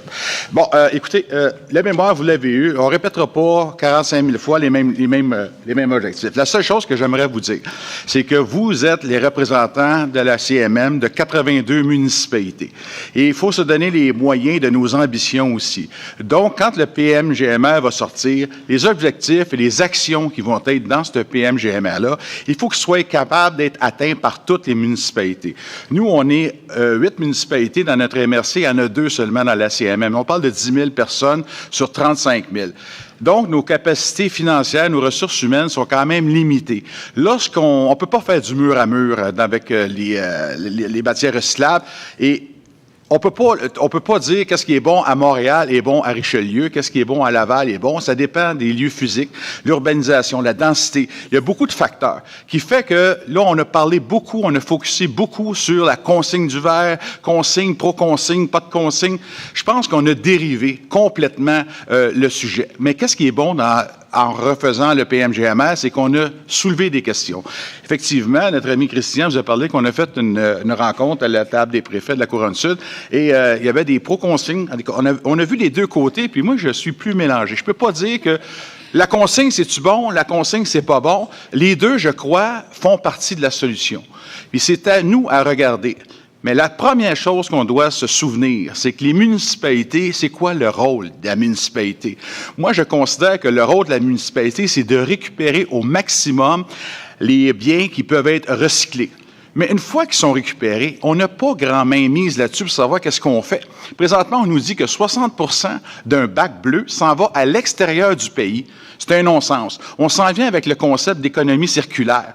Il y a de la matière là pour justement se démarquer, en fait, de sociétés québécoises, et pas une métropolitaine, mais québécoise. On est capable de se démarquer et refaire quelque chose de plus intelligent. L'autre problème, c'est que qu'est-ce qui est produit? Les fabricants de contenants, ceux qui produisent, on a zéro contrôle là-dessus, les municipalités. Donc, si on produit plus de contenants, on va récupérer plus, puis on va recycler plus, c'est tout. Mais si on en produit moins, on en récupère moins, le but ultime, c'est enfouissement minimum possible. C'est ça le but. Fait que quand on va faire le projet d'un plan métropolitain, ça va être vraiment, l'objectif, c'est de enfouir le moins possible. Est-ce que c'est une responsabilité municipale seulement? À mon avis, non. C'est un ensemble. Puis c'est les volontés provinciales du Québec qui va faire qu'on va être capable d'avoir des armes ou des outils pour atteindre cet objectif-là. On a focusé beaucoup ces centres de tri. Oui, c'est vrai qu'avec un peu plus d'argent, les centres de tri seraient plus efficaces. La matière à la sortie serait plus de meilleure qualité. On aurait une possibilité de recycler, de trouver des débouchés. C'est normal, c'est le gros bon sens. Mais par contre, il faut se donner les moyens de ça. On a parlé des centres de tri. Est-ce qu'on a parlé des éco-centres? Qu'est-ce qu'on fait, nous, dans nos ruralités avec les plastiques agricoles? On n'en parle pas. Le polystyrène, moi, bien personnellement, j'aime autant une bouteille dans un champ ou dans un boisé que du polystyrène et des sacs de plastique. On focus sur du verre. Du verre, c'est du silice. Du silice, c'est du sable. À mon avis, c'est pas ça qui est le plus polluant sur la planète. Il y a un enjeu là-dedans. Arrêtons de focusser simplement sur le verre. Regardons dans son ensemble. L'herbicyclage. Pourquoi qu'on prend le gazon et on le met dans des bacs? Pas des bacs, on les met dans nos vidanges, ça s'en va en l'enfouissement. La plupart des gens le font. C'est complètement absurde. Puis l'autre chose, il faut que ça soit facile pour le citoyen. Si on perd la facilité du citoyen de nous aider à récupérer, n'oublions pas que notre mission, c'est de récupérer. Il faut faciliter aux citoyens le plus simple possible. La meilleure participation et l'image qu'on a eue aussi du beau-frère qui est en train de se décourager de récupérer, puis il pense que ça n'a plus de valeur, puis il pense que ça s'en va n'importe où à l'enfouissement. Il faut sensibiliser les gens à dire que toutes les actions qui sont prises présentement pour faire du recyclage, de la récupération, il faut que ça porte fruit. Il faut que les gens aient confiance. Il ne faut pas perdre la confiance de nos citoyens. C'est la pire chose à faire. Puis là, on parle juste du résidentiel. Est-ce qu'on s'est attaqué au ICI? Aux industries, non, on ne s'attaque pas encore à ça comme tel, mais pourtant, c'est un enjeu majeur dans tout ce qu'on manipule dans nos municipalités. Fait que le message est clair. Moi, je ne veux pas prendre plus de temps qu'il faut, simplement dire que des municipalités rurales que je représente, Et on n'a pas les mêmes moyens que des hautes densités, que ce soit à Montréal. La consigne du verre, une bouteille de vitre à Montréal, mettre ça dans un bac. Nous, on a des bacs de 360 litres. On peut en mettre des bouteilles en masse. À Montréal, ils n'ont pas ce privilège-là, que ce soit des hautes densités. Je dis Montréal, ça peut être Laval, Longueuil. Et il y a des centres aussi plus denses. Est-ce qu'on est capable d'avoir les mêmes façons de faire, la même solution? C'est pas du mur à mur, c'est impossible. On ne peut pas dire la consigne, pas de consigne. C'est un ensemble de solutions qui va faire qu'on va atteindre notre objectif, qui est le moins d'enfouissement possible. Merci beaucoup. Ce fut un 20 minutes très intéressant. Maintenant. Mais il n'y a pas fini. Ils vont revenir. Oh, oui, c'est... maintenant, oui, monsieur... M. Parenteau. Oui, j'aime beaucoup votre commentaire. Le mur à mur n'est pas applicable, puis je suis entièrement d'accord avec vous. Je vous dirais juste la part de Montréal, des fois, autant que ça peut être gros, les moyens, mais c'est un gros bateau à virer de bord, je pourrais vous le dire ça. Pour venir dans votre MRC, justement, pour mieux comprendre, pour moi, ce serait quoi le plus gros défi quand on est en une municipalité ou un ensemble de municipalités plus petites au niveau, c'est que financier ou s'il y a d'autres choses qui restent un défi dans votre MRC, par exemple? Écoutez, n'oublions pas que chaque action et chaque objectif qu'on fixe dans un PMGMR ou dans notre PMGMR, dans notre PGMR aussi, parce que le nôtre va être teinté de la CMM. Les 6 autres municipalités, c'est sûr qu'il va y avoir des actions qui vont se ressembler. Mais chaque action qu'on se donne comme objectif, il y a un coût à ça. Toute action, est-ce qu'on a la responsabilité de tout faire? Moi, je vous dis, si on avait moins de matière à récupérer, ça coûterait moins cher, le transport, ça coûterait moins cher. Donc, il y a une économie à tout le monde, aux citoyens. Pourquoi qu'on prend la responsabilité des fabricants, de ceux qui font les contenants? Eux autres, on dirait qu'ils sont complètement déresponsabilisés. C'est un non-sens. On est dans une société, là. C'est pas un problème métropolitain, là. C'est un problème de société, là. Oublions pas, je donne un exemple. Boîte de Kleenex, je prends ça l'autre jour, ça à récupération. Je dis, non, pourquoi ils ont mis une pellicule de plastique après? S'il n'y avait pas cette pellicule de plastique, elle serait bien plus facile à traiter et non contaminée. Hier, j'ai triché, j'ai pris des copes, là, des scoops là, avec la salsa. Là. Le sac, en arrière, est en aluminium, en avant, est en plastique. Le même contenant.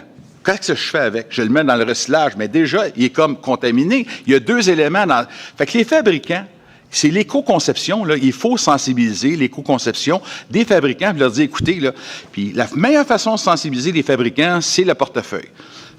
Ben, je vous dis, si on est capable de mettre des contraintes, puis encore là, il faut faire attention, on a des pouvoirs sur certains, sur d'autres, non. Quand ça vient à l'extérieur de notre province, ça prend le fédéral aussi, là. Oui, c'est pour que ça soit fédéral. C'est ça.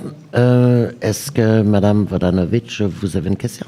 Non, je voulais juste dire que oui, la taxation, c'est le fédéral. Alors, tout ce qui rentre dans le pays serait taxé aussi de la même manière, qui ne serait pas recyclable. M. Tremblay? Vite, moi, je voudrais vous entendre. Je suis fatigué avec ça, mais sur les sacs de plastique, chez vous, l'avez-vous appliqué? Est-ce que ça fonctionne? J'ai pas les moyens. J'ai pas le personnel pour faire appliquer la réglementation de la CMM, puis d'ailleurs, on est fautif sur celle d'économie, pas l'économie, mais les traitements des eaux usées.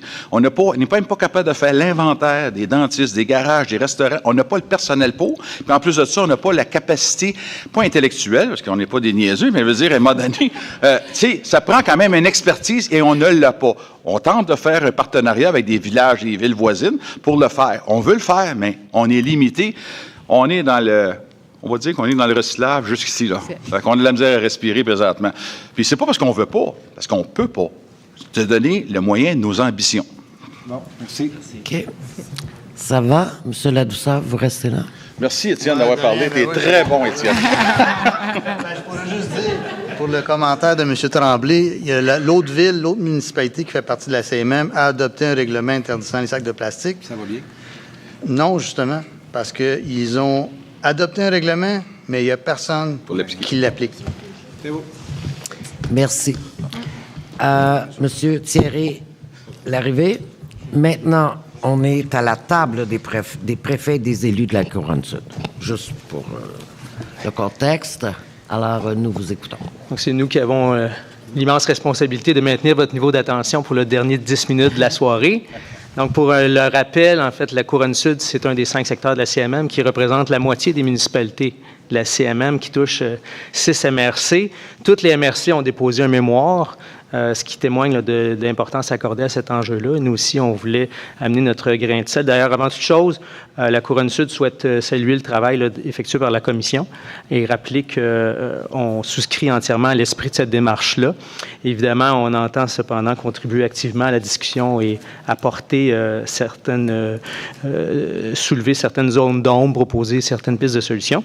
Dans le mémoire donc, que vous avez déjà consulté, les élus de la Couronne Sud présentent leurs réflexions, souhaitent attirer votre attention sur un certain nombre de concepts, d'outils qui mériteraient, selon nous, d'être davantage exploités. Comme vous l'avez remarqué, notre mémoire ne suit pas la structure du projet de modification. On est allé plutôt par thématique pour faire ressortir là, ce qui ressortait de nos discussions. Et de ça a découlé 5 recommandations que je vais vous décliner. Donc, on a parlé, plusieurs intervenants avant nous ont parlé de la responsabilité élargie des producteurs qui devrait, selon nous, être élargie. Je ne reviendrai pas sur le concept de la responsabilité élargie des producteurs, évidemment, mais c'est un puissant outil qui est que partiellement utilisé à l'heure actuelle, selon nous, en ce sens que l'implication des entreprises dans le continuum de la gestion des déchets se limite généralement au financement de la collecte sélective. Il devrait être de la responsabilité des entreprises, à notre sens, de s'assurer que leurs produits, en particulier les emballages, soient recyclables et, dans le cas contraire, de leur trouver eux-mêmes des débouchés. En d'autres mots, si un emballage n'est pas recyclable, il ne devrait pas se retrouver sur le marché. Première recommandation, donc, la Couronne Sud demande que la CMM réclame l'élargissement de la responsabilité des producteurs afin que ces derniers assument la prise en charge complète du cycle de vie de leurs produits sans se limiter aux aspects financiers liés à la gestion de matières résiduelles. Et deuxième recommandation dans le même sens, donc la Couronne Sud demande également que la CMM exige l'adoption de cibles ambitieuses pour les taux non seulement de récupération, mais également de recyclage et de valorisation des matières. Souvent, on entend parler des taux de récupération. C'est bien beau de les récupérer, mais qu'est-ce qu'on fait après avec ces matières-là? C'est important de les valoriser. On souhaite également, dans la Couronne Sud, soutenir les centres de tri pour qu'une matière de qualité, de plus grande qualité, sorte des centres de tri. Donc, les élus de la Couronne Sud voient la crise qu'on a vécue comme étant, entre autres, une occasion unique de se retrousser les manches pour créer de la valeur ajoutée sur le territoire québécois. Évidemment, pour ce faire, ça va être primordial que soit financièrement soutenu la modernisation des centres de tri qui auront démontré leur sérieux, mais également d'encourager la mise sur pied de centres de tri d'un nouveau genre,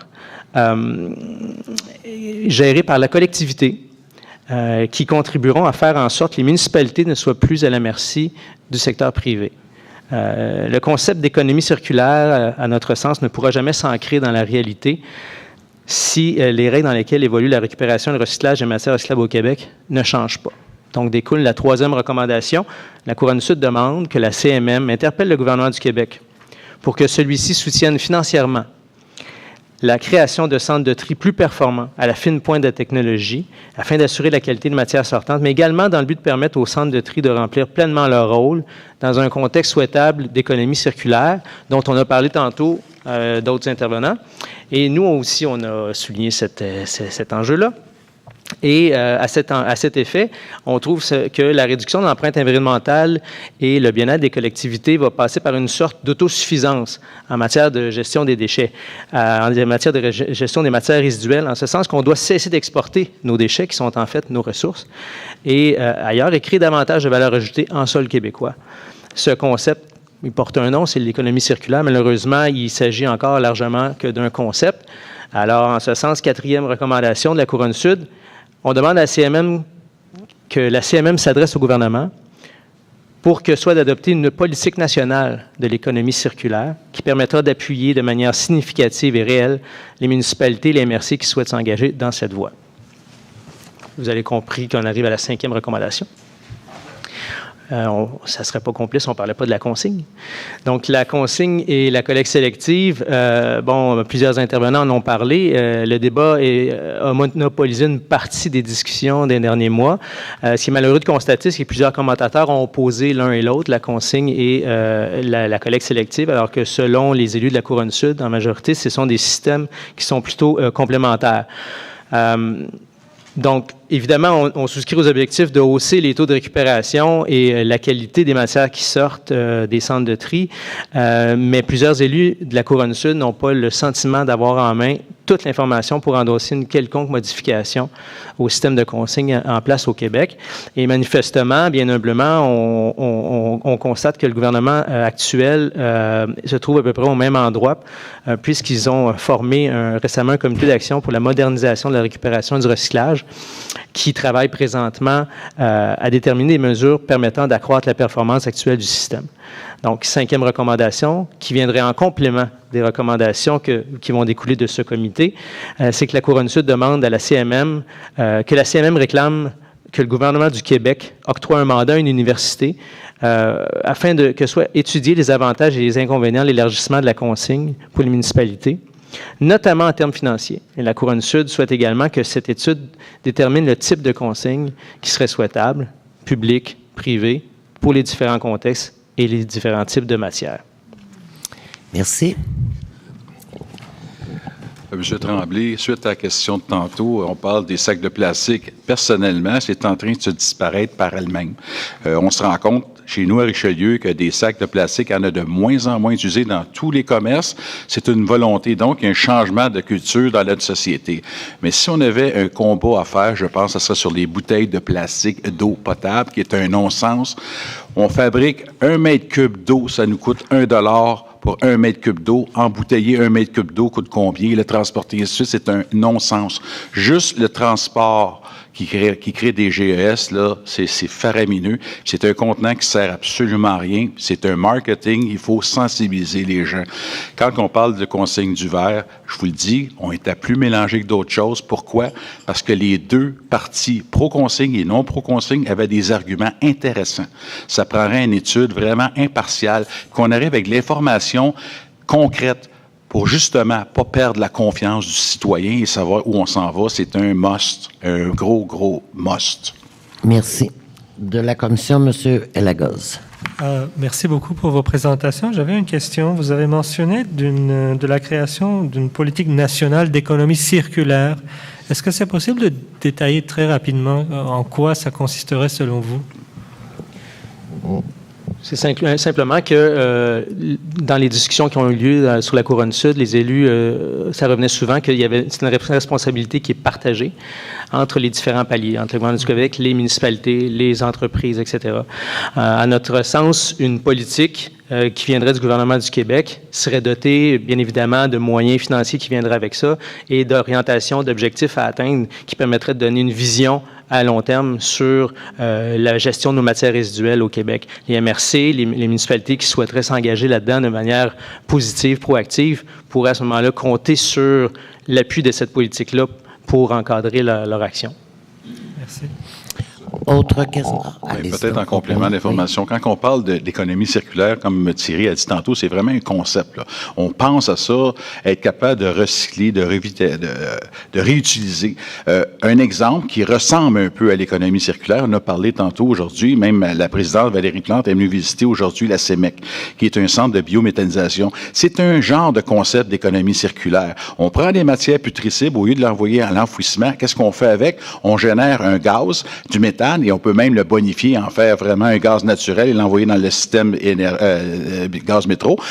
Et en plus de ça, le digesta, qui est un genre de fertilisant pour les terres agricoles, ça devient, on récupère quasiment tout, puis on n'envoie quasiment plus rien à l'enfouissement. Ça, à mon sens, c'est le début d'une économie circulaire. Absolument. Merci. Une question? Moi, j'ai un commentaire. Allez-y. Excusez-moi, il faut que je le dise, je suis un petit gars de la Couronne Nord, mais c'est beau d'avoir vu la Couronne Sud, le travail que vous avez fait. Félicitations. Sérieux, bravo. Vraiment intéressant. Merci. C'était mon idée. Effectivement. Merci beaucoup, Ça donne le goût de déménager à la Couronne. Merci. Peut-être pas déménager. La place.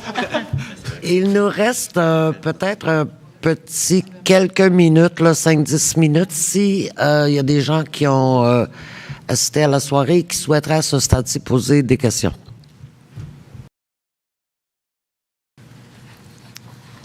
Allez-y. Vous êtes monsieur? Stéphane Roy. Premièrement, félicitations. parce que je suis pas venu ici bien pressé de venir ici. Puis honnêtement, j'ai quasiment été obligé. J'y avais répondu à ma mairesse que s'il pleuvait, mais j'étais pas être là, mais s'il faisait beau quand c'est ça, j'ai trop d'ouvrages. Premièrement, tous les intervenants, là, c'est super intéressant, j'ai bien aimé ça. Puis en passant, moi, l'environnement, je sais pas à la saveur du jour, là, parce que là, ça commence à être à la mode, tout le monde s'intéresse à ça, puis il y a des capitaux politiques à faire avec ça. Moi, ça fait 15 ans que je suis bien sensibilisé à ça. Dans le procédé de fabrication des contenants de plastique, réglementer en amont, c'est beaucoup mieux, selon moi, que régler le problème après. On génère des déchets qu'on ne peut pas trier, qui ne sont pas bons, c'est pas un bon plastique, plein de problèmes avec la fabrication. Mais avoir un cahier de charge tant qu'il fabrique un plastique pour qu'il soit récupérable à 100% ou recyclable à 100% en amont avec les producteurs de plastique. Puis si les importations qui viennent des autres pays, mais les taxer au maximum, s'ils veulent prendre le marché québécois, mais ceux qui sont ici, qui en fabriquent, qui vont avoir un avantage économique à s'améliorer. Puis subventionner une entreprise, c'est correct, mais à un moment donné, c'est toujours le consommateur qui paye pareil. C'est toujours la même poche. Que tu payes en amont, que tu payes en aval, il y a quelqu'un qui va payer. Ta petite sandwich que tu achètes au dépanneur à 3,50, puis ton plastique n'est pas récupérable, mais mets-moi un contenant de plastique à 3,75 avec ta sandwich, qui va te coûter 25 cents de plus, mais on va régler le problème en amont. Bien, tu vas le payer pareil après si tu le payes en frais de récupération par ta municipalité sur ton compte de taxes. C'est toujours le même argent. C'est juste que je pense qu'on pour régler le problème, avoir moins de déchets, le faire au début, ce serait une bonne chose, réglementer. Mais nous autres, on est municipal, on a le pouvoir sur nos citoyens, c'est le gouvernement qui a ce pouvoir-là. Nous autres, on ne l'a pas. Ce serait de faire des bonnes représentations, pas régler le problème dans 5 ans puis 10 ans. Là. On le sait que ça prend du temps avec les gouvernements. On le voit avec le ministère de l'Environnement. Ils nous rayent d'en face. Parce que moi, excusez, je suis TDAH un petit peu, je saute souvent du coq à l'âne, puis là, je ne me suis pas préparé pendant tout. Des fois, je me fais une petite feuille, puis je la suis. Mais vous savez, vous parlez d'environnement, puis tout ça, mais moi, tous les sols contaminés qui viennent de Montréal, il y a beaucoup de ça arrive sud, là. Ça me fait bien mal au cœur de voir passer gros trucks pleins de terre. Fait que ce serait bon aussi que tout le monde soit conscientisé là-dessus. Tu sais, la rue Pitt, là, à Montréal, là, le terrain qui est là, il parlait du recycleur là, avec ses déchets de construction. C'est un terrain de la ville de Montréal. Là. Les sols qui sont là, ils ont accouché sur la rive sud. Là. Puis on ne sait pas trop ce qu'ils sont, mais on a une bonne idée parce qu'on connaît l'entrepreneur qui a fait des travaux d'excavation. Fait que on sait à peu près où ils sont, mais on n'est pas sûr. Mais c'est une responsabilité de la ville de Montréal aussi. La pollution, c'est une responsabilité de tout le monde qui est ici. Chaque être humain pollue. Excusez, là. On va toujours en avoir de la pollution parce qu'il y a des êtres humains sur la Terre. Okay. C'est mon commentaire. Commentaires et ou questions? Ça va? Merci. Quelqu'un d'autre?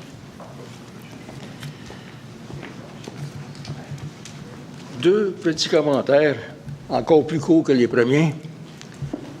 Pour compléter l'affirmation de Jacques Ladouceur tantôt, pour compléter l'affirmation de Jacques Ladouceur tout à l'heure qui disait qu'un mètre cube d'eau, c'est 1 piastre à sortir de l'aqueduc de la ville. En bouteille, c'est 1000 piastres. J'ai lu ça il y a quelque temps. Okay. Deuxième chose, c'est qu'il y a une province maritime qui a trouvé une façon de faire de l'argent avec la consigne. Si, par exemple, c'est 20 cents quand on achète l'objet en question, les canettes en question, lorsqu'on va leur apporter la canette, ils redonnent 10 cents. Et la différence des deux, ils se financent avec ça pour le restant de la chose. J'ai trouvé ça fort brillant. Il faut que je vous le dise. Merci. Bonne soirée. Merci.